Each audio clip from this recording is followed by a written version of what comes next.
Greetings. Today we will visit Indiana's smallest state park, the Falls of the Ohio. You will find information about the park as well as many other Indiana destinations in my book, Southeast Indiana Road Trips. The book includes scores of destinations for day trips in the state, including parks, museums, drive-in theaters, as well as farmers markets, wineries, and public access sites. The book is part of a 9-book series that includes every region in Indiana. You can find it on my website, www.mossyfeetbox.com. There you will find links to purchase it on Amazon, Barnes & Noble, Apple, and other online retailers in either ebook or softbound format. An audiobook version is available on Google Play as well. You can also purchase books direct from me by credit card on the website, and I will sign the book upon request. The entire set can be purchased at a money-saving price. Now on to the presentation of Falls of the Ohio. The smallest Indiana state park, is part of the Ohio National Wildlife Conservation Area. The park resides in the town of Clarksville, Indiana, just across the river from Louisville, Kentucky. The state of Indiana established the Falls of the Ohio State Park to preserve the fossil beds that lay exposed on the riverbed. The visitor center is the best place to begin a visit to the Falls of the Ohio. The visitor center occupies the site of a former Camp Holt, a Union Army camp during the American Civil War. The camp served as a major troop staging area for Union troops invading the Confederate States of America. Unlike other state parks, Falls of the Ohio is not accessible using the State Park Pass. The fees serve to reimburse the city of Clarksville for building the visitor center. The Falls of the Ohio The visitor center at Falls of the Ohio contains scores of fossils highlighted by massive mammoth skeleton mounted in the entrance. The fossils include examples of fossils found in the fossil beds on the grounds and in southern Indiana. The Interpretive Center at the Falls of the Ohio is a family-friendly facility. It displays a plethora of information about the history of the river area. The Falls area includes the Indiana towns of Clarksville, New Albany, and Jeffersonville, as well as Louisville, Kentucky, across the river. This area is rich in history. Before the installation of the locks, riverboats had to stop at the falls. The passengers and cargo had to be portaged around them. The cities played an important role in this process. Jeffersonville blossomed into an important riverboat building center and rail hub. The area served an important role during the Civil War. Terry Chase, a well-established exhibit developer, designed the visitor center with its many easy-to-understand exhibits in 1990.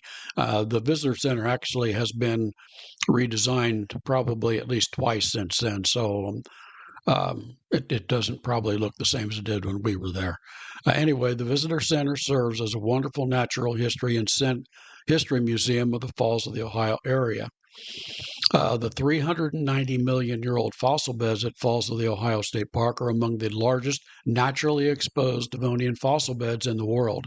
There is a trail there, the Woodland Loop Trail, which has 10 new stainless steel markers denoting the plant life of the trails completed by the area Eagle Scouts. A visitor may tour at will or take a guided tour. Careful examination of the riverbed will reward the visitor with many unusual fossils. State law forbids collecting the fossils. Take only pictures. The best time to visit is from August until early November, when the river levels are traditionally low. The Falls of the Ohio no longer exist, hidden under the McAlpine Dam, but the exposed the fossil beds provide a fascinating window into the past. A visit to Falls of the Ohio State Park will guide the visitor to the park on their visit to this wonderful area. In addition to the park, visitors will find other attractions in one of Indiana's earliest settled areas. Lewis and Clark set out on their renowned journey to the northwest coast from the Falls of the Ohio area.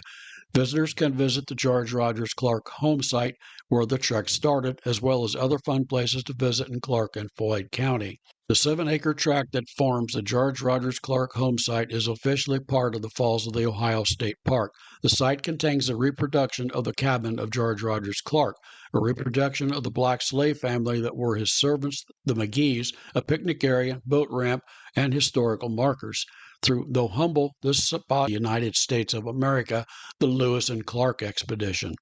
You find the George Rogers home site at 1102 West Harrison Avenue, Clarksville, Indiana. George Rogers Clark was a Revolutionary War hero who settled on this beautiful spot overlooking the Ohio River.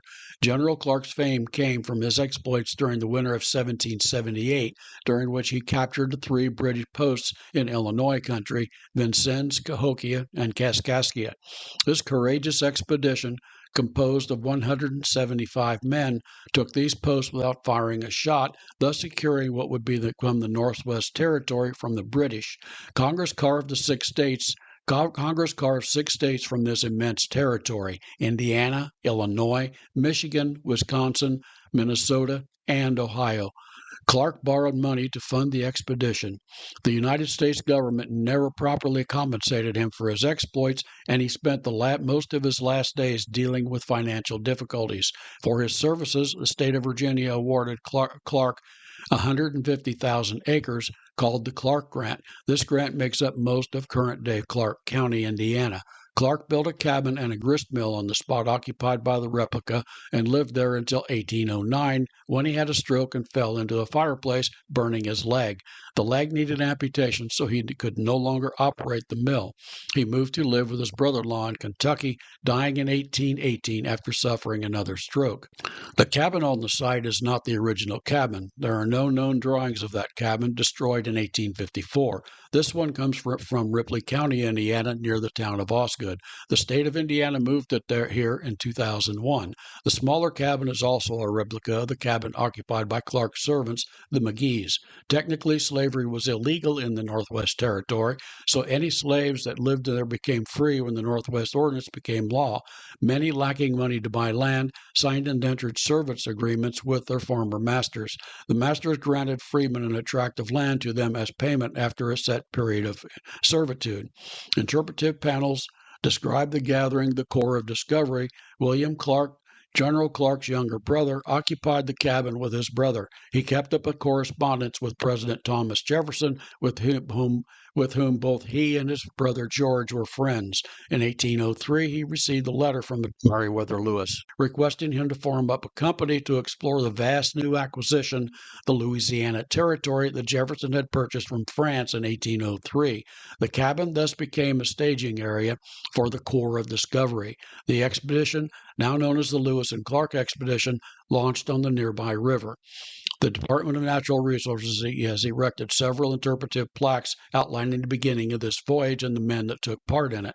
Visitors, during the time the park is open, can browse through the cabins and meander the grounds. There are picnic tables allowing the visitor to gaze out over the waters of the Ohio River as they enjoy their lunch. The area is ripe with history as the final home of the American Revolutionary War hero, sometimes called the Conqueror of the Northwest, George Rogers Clark, and his famous brother, William Clark, one of the leaders of the Lewis and Clark expedition. This concludes our visit to Falls of the Ohio State Park. Next week, I will introduce you to another fascinating place in Indiana as soon as I decide what it'll be. Anyway, remember to visit the website, www.mossyfeetbooks, to find sample chapters of my books, which number over 130 titles. You can purchase the books there. Residents of Southeastern Indiana can also find all of my books at the Walnut Street Variety Shop on George Street in downtown Batesville. Purchasing a book helps support my research and writing activities. If you visit the website, www.mossyfeetbooks.com, and browse the many sample chapters and still do not want to purchase a book, there is a donation button on the site in which you may tip me in any amount you wish. I do add new content to the website regularly, so it's worthwhile if you want to keep up with it. You can just subscribe to the page. My 3 podcasts are available there as well as links to my YouTube page. I hope you enjoyed this podcast, and thank you for listening.